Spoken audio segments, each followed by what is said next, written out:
როგორ შეუძლია ბავშვს რომ უყვარდეს სამშობლო?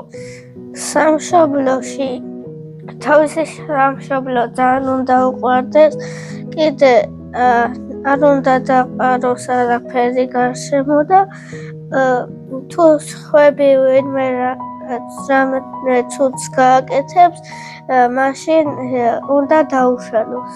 სამშობლოსთვის ზოგჯერ შეიძლება თავიც გავწიროთ. კარნავალმა მაგალითად რა გააკეთა სამშობლოსთვის?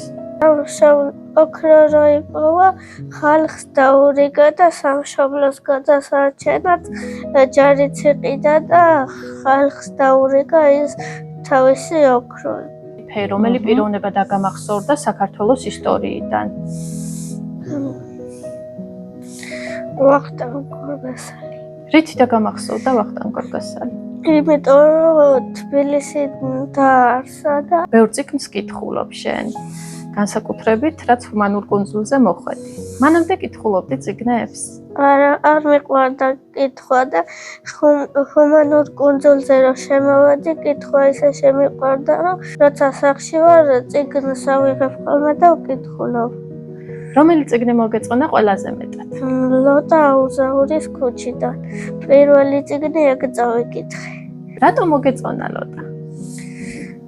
ცელქი იყო კიდე ღუბეებზე დაძვრებოდა სახურავზეც და ერთხელ გაეპარა თავის შენი საოცნებო არდადეგები როგორი იქნება?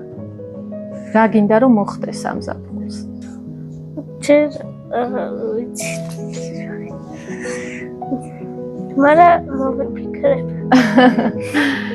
საბანაოდ წავედათ ხოლმე გარეთ, უბანში უთამაშობთ ხოლმე შებრინდებისას.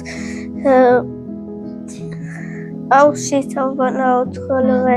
წიგნების კითხვა გაქვს გეგმაში არდადეგებზე? ეხლას ურჩევ შენს თანატოლებს, ვინც არ კითხულობს, ან ჯერ არ უპოვია თავისი საყვარელი წიგნი, რომ დაიწყოს წიგნების კითხვა?